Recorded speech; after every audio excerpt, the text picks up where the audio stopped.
surprise, motherfucker.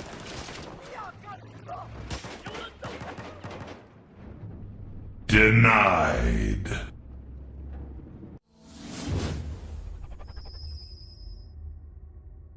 Hey, what is up YouTube? It's Overlord Gaming here, and today I really kind of wanted to bring you guys some tips on how to get better at gaming in general, more so first-person shooters than anything else.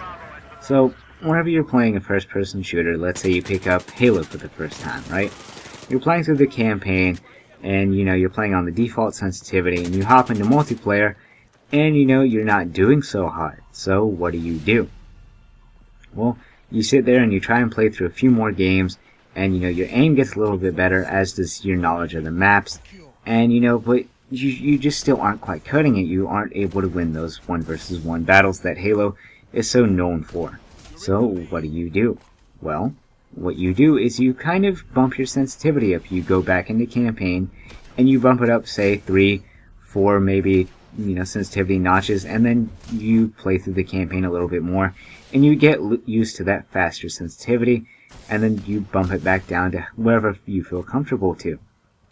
Now what this does is it makes it to where it's easier to aim. It feels more fluid. Your reaction time is going to be a lot faster from playing on a higher sensitivity. You're going to be able to react quicker to things that go on. You might not be able to turn as fast as if you turn your sensitivity down, but your aim will be a lot better, and it will be a lot more consistent than what it would be if you're playing on the slower sensitivity and you just stuck with it. Now, I don't mean go and play from 3 to 10. I mean maybe double it.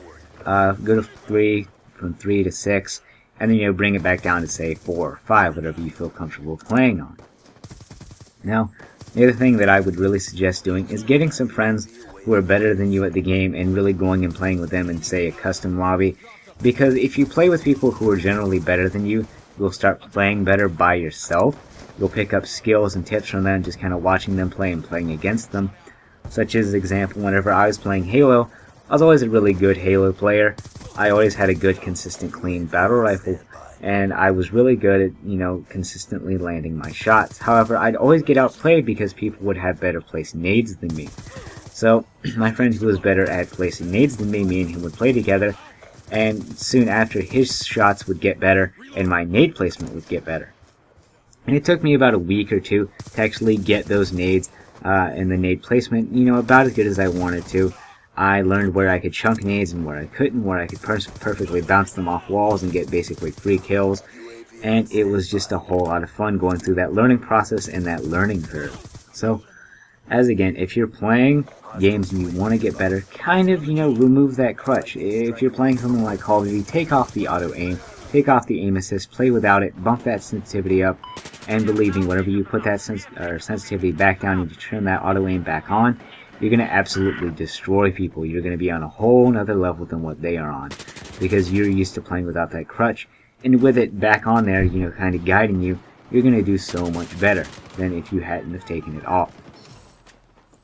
Now, I don't necessarily have any tips for Battlefield other than bump your sensitivity up high like you would Halo, because I'm not necessarily a very good versed Battlefield player. If there would be a tip that I would have, if you're, up close and personal, if you like playing up close and personal with an assault rifle or SMG, I'd really suggest trying to outplay your enemy by, running around obstacles and kind of juking them out, dodging and weaving in between obstacles. I wouldn't necessarily, crouch down or go prone or anything. You definitely would kind of want to bunny hop around the map where you're trying to juke people out, because it might save your life, especially if they're about to, hit you in the head and, you jump up and it hits you in the body instead. And if you have the defensive perk on, it'll definitely help. So I really hope that my tips helped you guys a little bit. I hope it opened your eyes a little bit. This is Overlord signing out, and I'll see you guys next time.